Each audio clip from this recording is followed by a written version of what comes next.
Amina was born with nothing but her name. Her parents died when she was only 7 years old, and from that day, life gave her no easy road. She worked in the market, carrying heavy loads for strangers. Her feet were bare, her back often sore, but her little heart carried a quiet fire. One day, I will rise.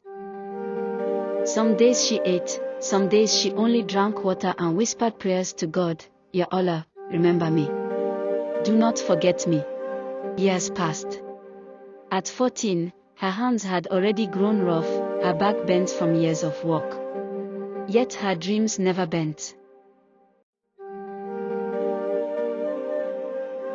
One day, a woman named Madam Kemi, a trader in the market, noticed her determination. "Child, you work harder than many grown men. Come, let me teach you something better than carrying loads," she said. So Amina began to learn sewing. At first, she pricked her fingers on the needle and her stitches were uneven.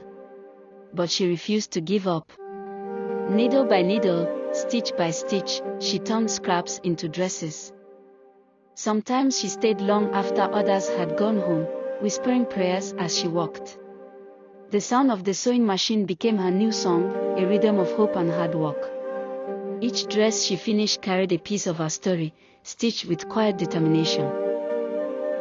By the time she was 20, people began to notice her skill. Customers brought cloth for her to sew. She was so close to lifting herself out of poverty. Hope was at her doorstep.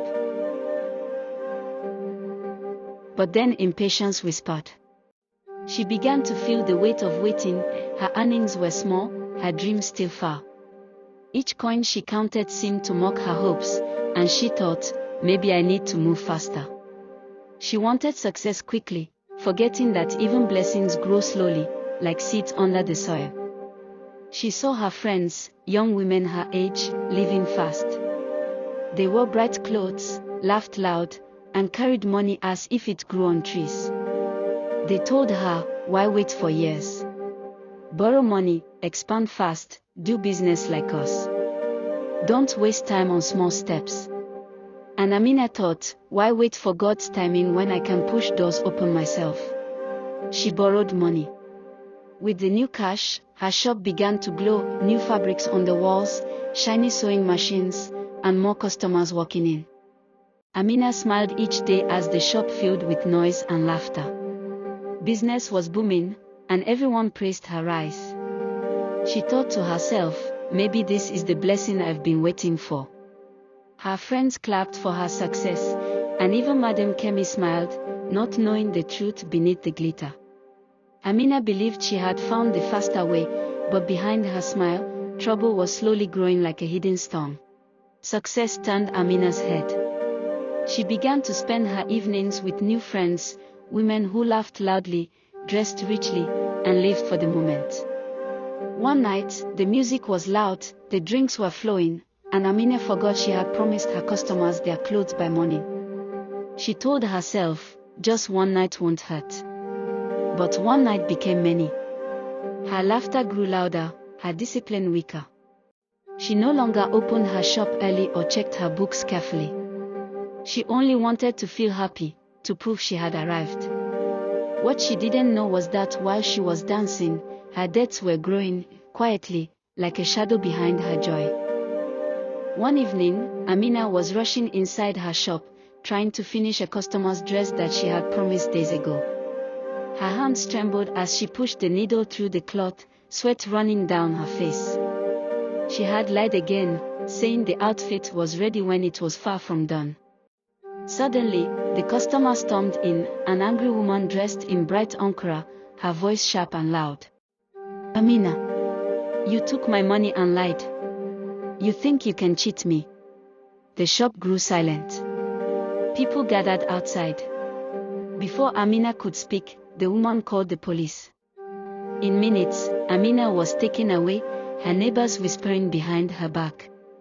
That night, she sat in the cold corner of the police station, tears burning her eyes. Pride was gone, only regret remained. By morning, Madam Kemi came and helped her secure her release. She said nothing, only looked at Amina with eyes full of quiet disappointment and pain. Amina walked back to her shop slowly. The air felt heavy, the street too quiet. She stepped inside, looked around the once busy room, and sat on her small stool. Her hands covered her face, tears soaking her palms. "I had patience," she whispered through her sobs, "but not enough." The silence wrapped around her like a lesson, deep, painful, but needed. In that moment, she understood, patience is not halfway. It's waiting completely, trusting God's timing, even when it feels slow.